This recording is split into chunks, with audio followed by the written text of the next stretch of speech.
Bien, ahora en este video les voy a dar algunas orientaciones para que enfrenten el parcial abierto o cerrado del próximo miércoles.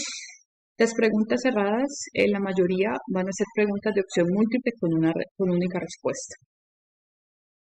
Dos van a tener varias opciones y respuestas múltiples, es decir, pueden marcar hasta dos. Es importante en las preguntas cerradas que ustedes sean firmes y seguros. En primer lugar, leyendo el enunciado bien. En segundo lugar, teniendo clara la teoría y los aspectos centrales del caso. Entonces, van a tener en las opciones múltiples solamente una que es acertada. En el caso de la única respuesta, en el caso de la múltiple respuesta van a haber dos que son acertadas. Entonces las acertadas son preguntas válidas porque tienen que ver con el enunciado, es decir, responden el enunciado y son respuestas verdaderas porque tienen que ver con lo que el caso dice y lo que la teoría marca.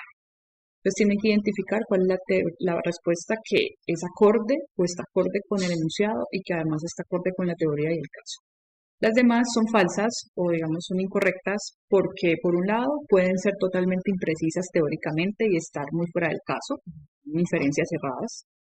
Y por otro lado pueden tener algunas preguntas que son verdaderas pero no válidas. ¿Qué quiere decir eso? ¿Son válidas? No son válidas porque no tienen nada que ver con el enunciado. El enunciado les pide a ustedes, por ejemplo, responder desde Fisher. Y la opción de respuesta está dada desde otro autor que es Sinos, que es el de las habilidades postformales. Entonces, digamos que ahí ya ven la incongruencia. Yo estoy pidiendo que respondan desde Fisher y no desde Sinos. Entonces tienen que tener cuidado con eso. Esa respuesta de Sinos puede ser verdadera, ¿no? O sea, sí, puede estar bien desde el punto de vista de Sinos, pero no es válida porque, de nuevo, pregunto por Sinos, sino por Fisher. Entonces deben ser muy cuidadosos con eso. La clave de una pregunta cerrada es leer bien el enunciado y es tener claridad teórica y la teoría, en este caso, pues el caso como tal, que es la base de la pregunta. Así que estas son las claves para no confundirse. Buscar la pregunta que sea verdadera, es decir, que sea congruente con la teoría y el caso y que sea válida, esto es, que sea congruente con el enunciado que se está pidiendo o con la pregunta que se está haciendo. En cuanto a las preguntas abiertas, importante responder de forma concreta, tomando en cuenta la teoría y el caso, porque van a tener límites de palabras. Tratados de libre comercio, esos párrafos eternos no van a ser permitidos en este parcial, sino al punto. Y esta es una forma de ir al punto, por ejemplo, con el caso de Luis. En el escenario del amor se encuentra en el polo del aislamiento.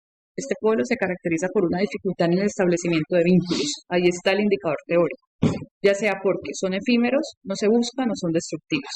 En el caso de Luis, observamos que los vínculos que ha establecido con sus parejas son destructivos, clasifican en un patrón de aprensión-manipulación, pues Luis muestra comportamientos dependientes al aferrarse y querer poseer a sus parejas. Una respuesta concreta, precisa, teóricamente válida, que tiene en cuenta los indicadores teóricos del aislamiento en esa tendencia de aprensión y manipulación y que tiene en cuenta el caso al tratar de decir, mire, es que eres dependiente y se aferra a sus parejas.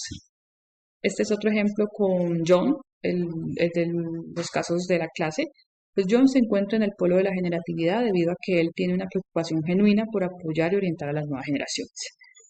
Esto se expresa por un lado en el orgullo y satisfacción que le produce ser líder de la comunidad de práctica donde podrá articular sus logros con la formación de los nuevos trabajadores y por otro lado en el deseo de ser padre y en la decisión que toma de aceptar un cargo de menos presión para poder dedicar tiempo al cuidado de su hijo. ¿Ya?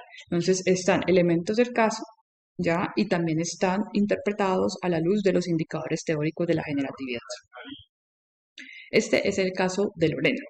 La tarea evolutiva de Lorena se encuentra en el polo del estancamiento. Específicamente, este se expresa en comportamientos regresivos y egocéntricos. Entonces, es la tendencia que sobresale en Lorena. Tales como vivir el presente y tomar riesgos sin plantearse metas a futuro. Ejemplo, pensar en rumbas, gastarse el dinero u oponerse a la autoridad. Y B, no aceptar el envejecimiento y querer disimularlo obsesivamente con procedimientos estéticos y quitándose los años.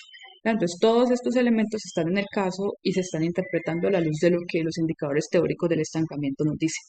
Esto muestra que Lorena se centra en ella misma y se preocupa poco por orientarse o ser un ejemplo para nuevas generaciones, específicamente para su sobrina, a quien incita a desobedecer a su madre e invita a las fiestas sin medir riesgos. Entonces, es una respuesta contundente, clara, precisa, sin tratados, sin prólogos, sin excesos de detalles, Ya ni teóricos ni del caso, sino precisa, clara, contundente y al punto. Pues así deben responder las preguntas abiertas que el parcial les va a plantear. Listo, entonces esto lo voy a subir al Blackboard para que les quede disponible y ya pues nos vemos el miércoles en el parcial. Que estén bien.